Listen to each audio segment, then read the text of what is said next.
على رسوله الكريم أما بعد أعوذ بالله من الشيطان الرجيم بسم الله الرحمن الرحيم الحمد لله رب العالمين الرحمن الرحيم مالك يوم الدين إياك نعبد وإياك نستعين اهدنا الصراط المستقيم صراط الذين أنعمت عليهم غير المغضوب عليهم ولا الضالين آمين صدق اللہ العظیم۔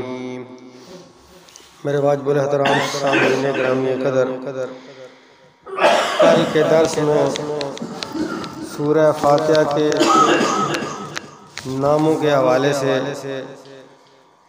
گفتگو کی تھی، اور ایک نام سورہ صلاۃ اس فاتحہ کا نام ہے جس کا کل کے درس میں تذکرہ کیا تھا۔ تو بس اس سورت کے تعارف کے لیے ناموں میں سے اتنے چند نام ہی کافی ہیں۔ آج الحمدللہ رب العالمین اس پہلی آیت کا ترجمہ اور تشریح کریں گے۔ اس سے پہلے اس سورت کے متعلق ایک مسئلہ سن لیجیے، اور وہ یہ ہے کہ سورہ فاتحہ کو ہر نماز کے اندر تلاوت کیا جاتا ہے۔ یہ قرآن مجید کا حصہ ہے اور اس کی قرات نماز کی ہر رکعت کے اندر کی جاتی ہے۔ اب حدیث پاک میں آتا ہے، بخاری شریف کی روایت ہے، نبی کریم صلی اللہ علیہ وسلم ارشاد فرماتے ہیں کہ لا صلاۃ لمن لم یقرأ بفاتحۃ الکتاب، فرمایا کوئی نماز نہیں ہوتی جس کے اندر سورہ فاتحہ نہ پڑھی جائے۔ ہر وہ نماز جس کے اندر آپ فاتحہ نہیں پڑھیں گے تو آپ کی نماز نہیں ہوگی۔ ہر نماز میں سورہ فاتحہ پڑھنا ضروری ہے۔ اسی طرح حضرت ابو ہریرہ رضی اللہ تعالیٰ عنہ کی حدیث ہے، صحیح مسلم کے اندر موجود ہے کہ من کان لہ، حضرت ابو ہریرہ رضی اللہ تعالیٰ عنہ فرماتے ہیں کہ من صلی صلاۃ لم یقرأ فیہا بفاتحۃ الکتاب فہی خداج۔ ابو ہریرہ فرماتے ہیں کہ جو آدمی کوئی بھی نماز پڑھتا ہے لیکن نماز کے اندر سورہ فاتحہ نہیں پڑھتا تو اس کی نماز ناقص ہوتی ہے۔ اب اتنی بات تو پتہ چل گئی کہ ہر نماز کے اندر اور ہر رکعت کے اندر سورہ فاتحہ پڑھنی چاہیے، لیکن سورہ فاتحہ پڑھنے کی حیثیت کیا ہے، کیسے پڑھیں گے؟ تو امام اعظم ابو حنیفہ رحمۃ اللہ علیہ آپ فرماتے ہیں کہ سورہ فاتحہ منفرد یعنی اکیلا نماز پڑھنے والا اور امام یعنی نماز پڑھانے والا، ان دونوں کے لیے ہر نماز میں سورہ فاتحہ پڑھنا واجب ہے۔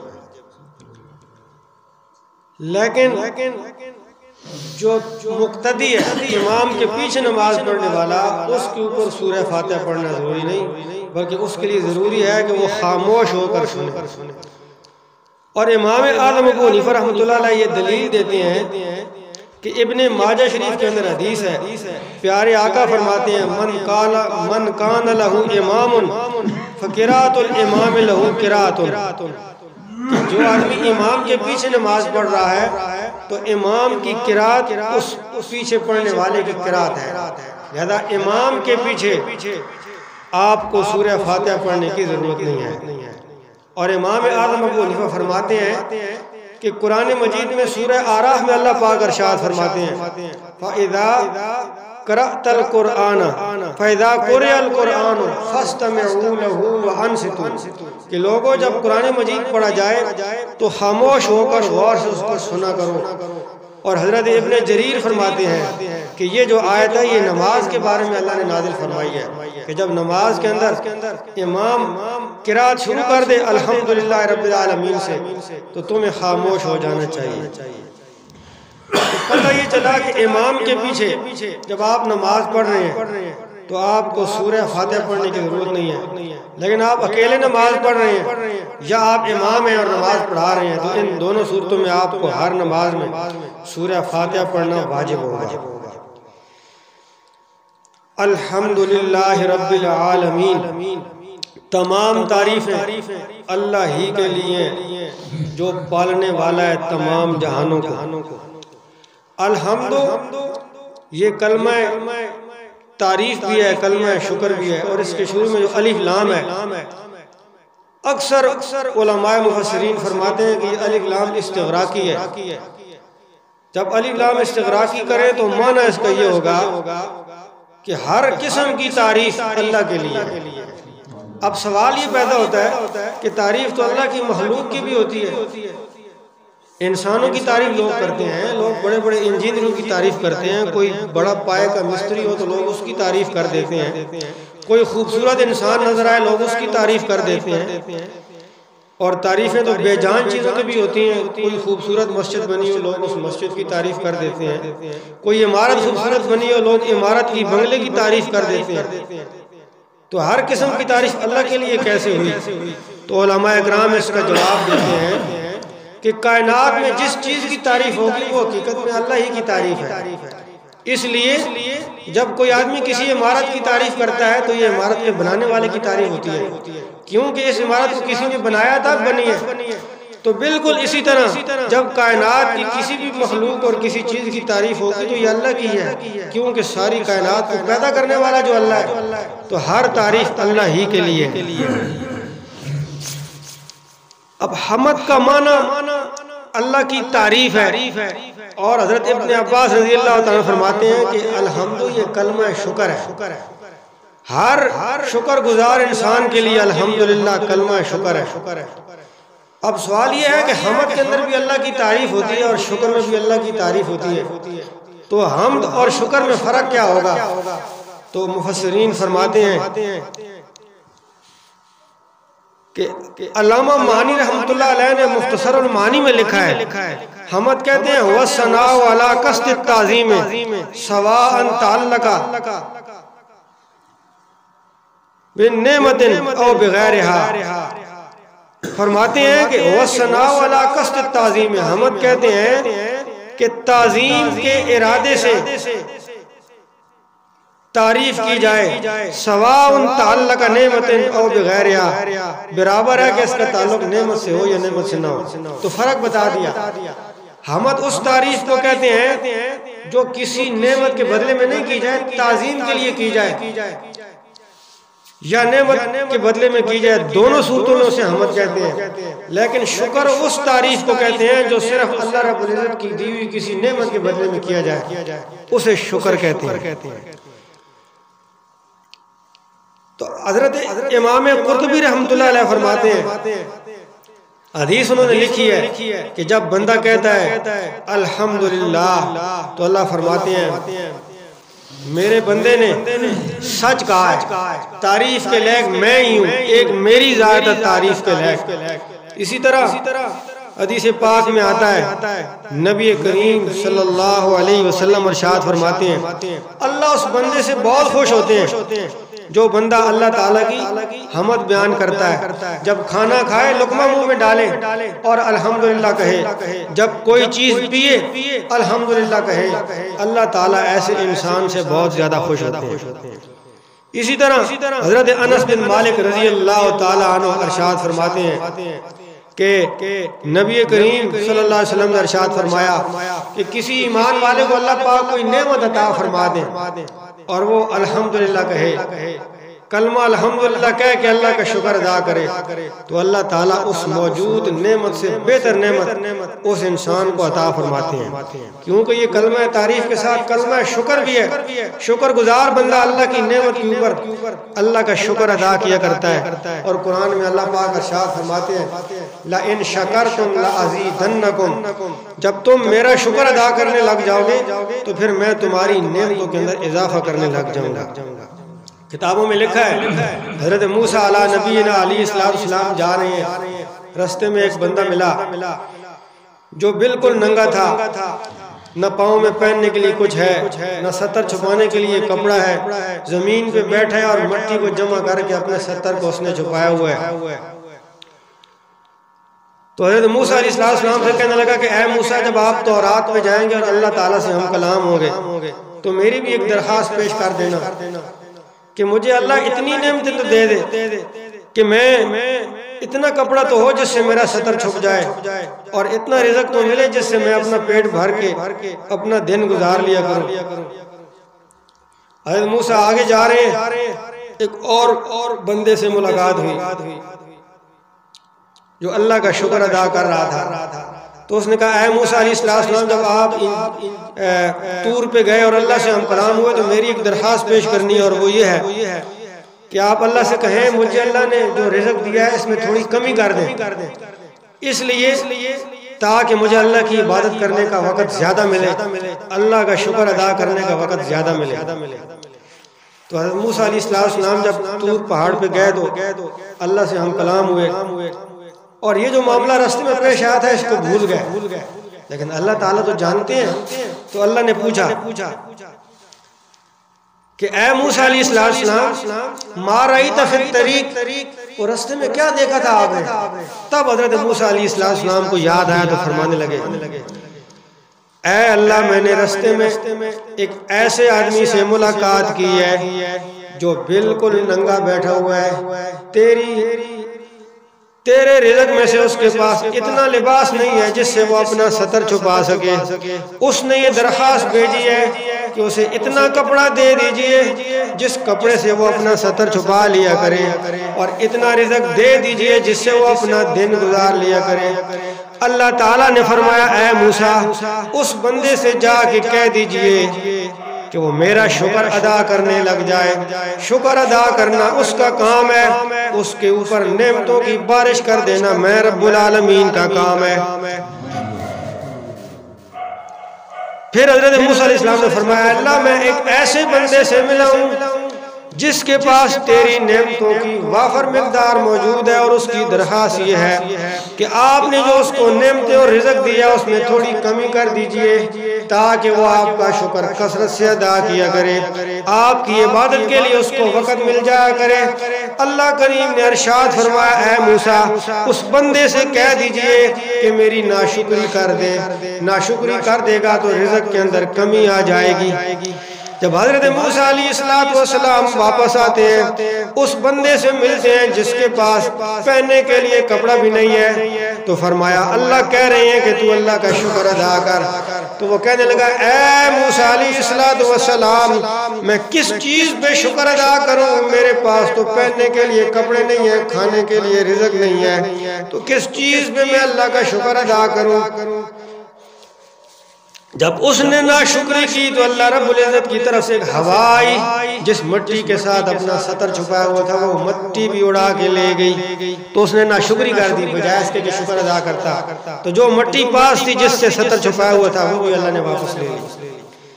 اب جب حضرت موسیٰ اس دوسرے آدمی کے پاس آئے جس نے کہا تھا کہ میرے رزق کے اندر نعمتوں میں تھوڑی کمی ہو جائے تاکہ میں اللہ کی زیادہ عبادت کیا کروں، تو حضرت موسیٰ نے اس سے کہا کہ اللہ تعالیٰ تجھے کہہ رہے ہیں کہ تو اللہ کی ناشکری کر۔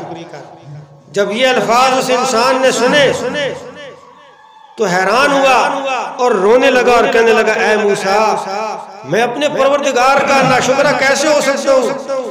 اتنے بڑے پروردگار جس نے مجھے اتنی نعمتیں دے رکھی ہیں، جو مجھے رزق دیتا ہے، اور اگر وہ مجھے کھانے پینے پہننے کے لیے کچھ بھی نہ دیتا تو یہ کیا کام ہے کہ اس نے دیکھنے کے لیے مجھے آنکھیں دی ہیں؟ اس سے بڑی نعمت کیا ہو سکتی ہے؟ اس نے سننے کے لیے کان، پکڑنے کے لیے ہاتھ، چلنے کے لیے پاؤں، اور میرا سارا وجود ٹھیک کام کر رہا ہے، اس سے بڑی نعمت کیا ہو سکتی ہے؟ تو میں اس پروردگار کا ناشکرہ کیسے بن جاؤں؟ تو اللہ رب العزت کا شکر ادا کرنے میں لگ جاتا ہے۔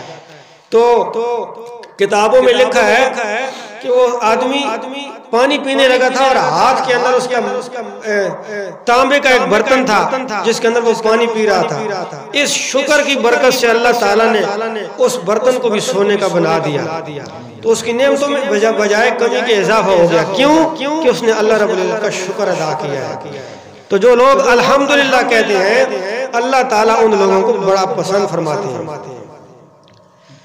حضرت ابن عمر رضی اللہ تعالیٰ عنہ ایک روایت ہے جو ابن ماجہ کے اندر موجود ہے، آپ صلی اللہ علیہ وسلم ارشاد فرماتے ہیں کہ ایک بندہ اللہ رب العزت کا شکر ادا کر رہا ہے اور کہہ رہا ہے، یہ الفاظ پڑھ رہا ہے، یا رب لک الحمد کما ینبغی لجلال وجہک وعظیم سلطانک۔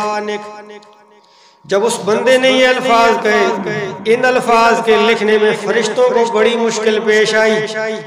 اب فرشتے آسمانوں کی طرف بلند ہوتے ہیں، اللہ رب العزت کے دربار میں جاتے ہیں اور پوچھتے ہیں، اے اللہ آپ کے ایک بندے نے ایسے الفاظ کہے ہیں جن کو لکھنے سے ہم عاجز ہیں، ہمیں ان الفاظ کے لکھنے میں بڑی مشکل پیش آ رہی ہے۔ پروردگار عالم باوجود جاننے کے پوچھتے ہیں، میرے فرشتوں میرے بندے نے کون سے الفاظ کہے ہیں؟ فرشتے کہتے ہیں، اللہ تیرے بندے نے یہ الفاظ کہے ہیں، یا رب لک الحمد کما ینبغی لجلال وجہک وعظیم سلطانک۔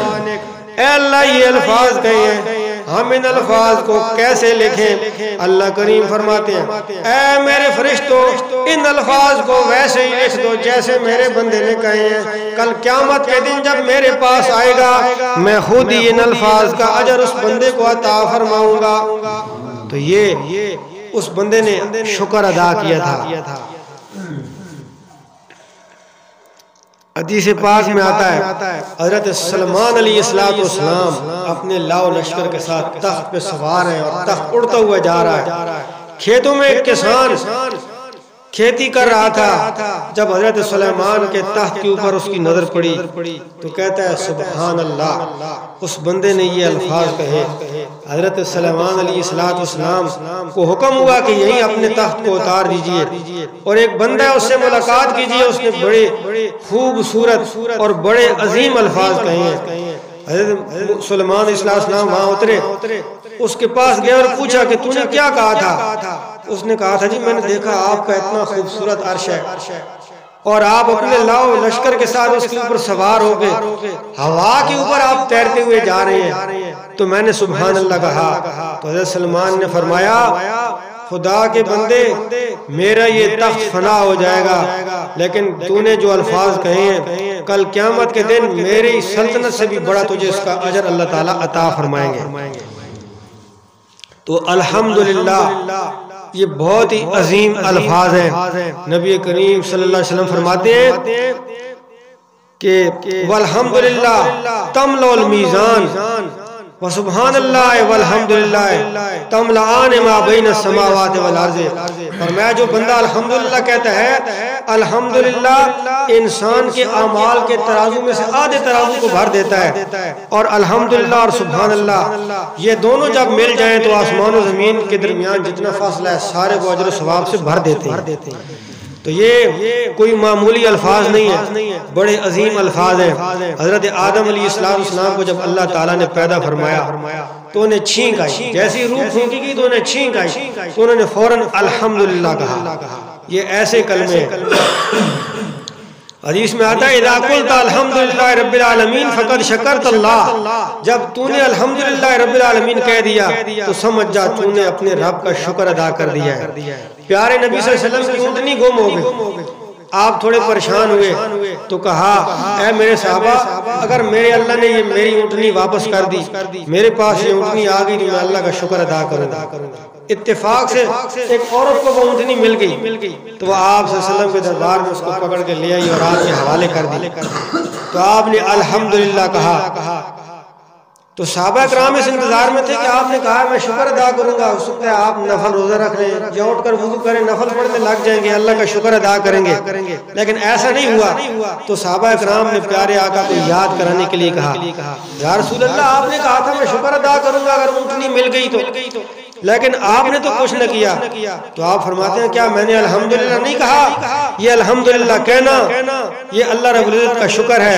اذا قلت الحمدللہ رب العالمین فقد شکرت اللہ، جب تو الحمدللہ رب العالمین کہے تو یہ تو نے اللہ کا شکر ادا کیا ہے۔ اب الحمدوں کے بارے میں ایک بڑی زبردست حدیث جو میری نظر سے گزری، نبی پاک صلی اللہ علیہ وسلم ارشاد فرماتے ہیں، من قالا عند العطسة سمعها الحمدللہ رب العالمین على كل حال ما كان لم يجد وجل غر سے فرمایا کہ جو آدمی جب چھینک سنے اس کو چھینک آ جائے وہ الحمدللہ رب العالمین علی کل حال ما کان یہ الفاظ کہہ دے. تو فرمایا جب تک زندگی میں چھینک آتی رہے اور ان الفاظ کو کہتا رہے ساری زندگی کبھی نہ اس کو دانت کا درد داڑھ کا درد ہوگا اور نہ ہی کبھی اس کے کان کو درد ہوگا. الحمدللہ رب العالمین علی کل حال ما کان. جو بندہ چھینک کے وقت ان الفاظ کو پڑھتا ہے ساری زندگی کبھی بھی اس کے کان کو درد محسوس نہیں ہوگا. تو عزیز دوستو یہ الفاظ الحمدللہ سبحان اللہ ان کا بڑا اجر ہے. حدیث حضرت ابن عمر رضی اللہ عنہ کی حدیث حضرت اشرف علی تھانوی رحمۃ اللہ علیہ لکھی ہے جو بندہ ایک دفعہ کہتا ہے سبحان اللہ و بحمدہ تو اللہ پاک اس بندے کو 1,24,000 نیکیاں عطا فرماتے ہیں. ایک مرتبہ یہ 2 سیکنڈ بھی نہیں لگتے سبحان اللہ و بحمدہ جس بندے نے کہہ دیا تو 1,24,000 نیکیاں اللہ تعالیٰ اس انسان کو عطا فرما دیتے ہیں. ایک حدیث میں آتا ہے حضرت نعمان بن بشیر فرماتے ہیں کہ آپ صلی اللہ علیہ وسلم نے ارشاد فرمایا لوگو یہ جو تم سبحان اللہ الحمدللہ اللہ اکبر لا الہ الا اللہ یہ ذکر والے الفاظ کہتے رہتے ہو یہ الفاظ سیدھا اللہ کے عرش کے پاس جاتے ہیں اور اللہ کے عرش کے نیچے چکر لگانے لگ جاتے ہیں. اور جس طرح مکھیاں شہد کی بن بناتی ہیں اس طرح بن بناٹ والی ان کی آواز ہوتی ہے اور اللہ کے دربار میں جا کے اپنے پڑھنے والے کا یہ لوگ نام پیش کرتے ہیں. پھر آپ فرماتے ہیں کہ لوگو اے نعمان بن بشیر اللہ کے ذکر کے اوپر سبحان اللہ اور الحمدللہ اللہ اکبر ان الفاظ کے اوپر دوام اختیار کر یعنی ان کو کبھی مت چھوڑنا ان الفاظ کو ادا کرتے رہنا. تو ہر وقت الحمدللہ کہنا چاہیے ہر نعمت پہ الحمدللہ کہنا چاہیے.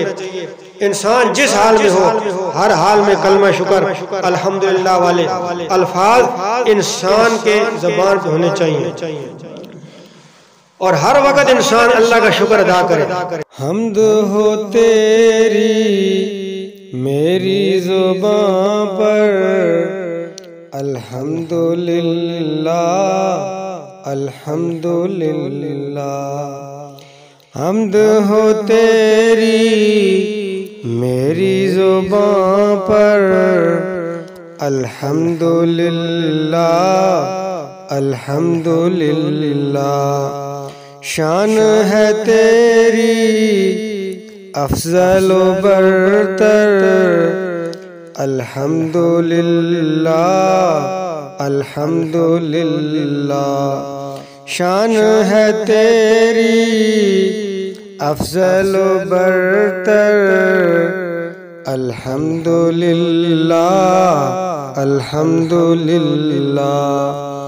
اول بھی تو ہے آخر بھی تو ہے اول بھی تو ہے آخر بھی تو ہے باطن بھی تو ہے ظاہر بھی تو ہے باطن بھی تو ہے ظاہر بھی تو ہے تیرا نہیں ہے کوئی بھی ہمسر الحمدللہ الحمدللہ الحمدللہ الحمدللہ.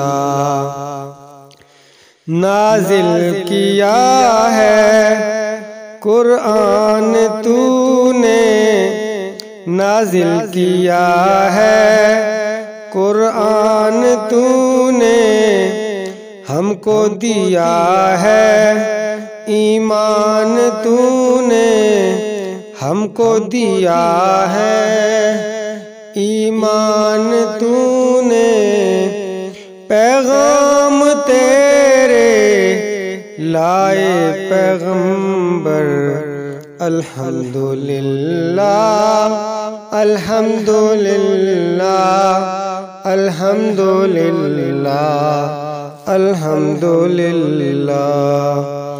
رحمان تو ہے سبحان تو ہے رحمان تو ہے سبحان تو ہے ستار تو ہے غفار تو ہے، ستار تو ہے، غفار تو ہے، احسان تیرے کتنے ہیں ہم پر، الحمدللہ الحمدللہ الحمدللہ الحمدللہ۔ نغماؤں گل میں کوہو دمن میں، نغماؤں گل میں کوہو دمن میں، ذکر تیرا سارے چمن میں، ذکر ہے تیرا سارے چمن میں، پڑتی ہے شاخیں سر کو جھکا کر، الحمدللہ الحمدللہ الحمدللہ الحمدللہ۔ حمد ہو تیری میری زباں پر، الحمدللہ الحمدللہ۔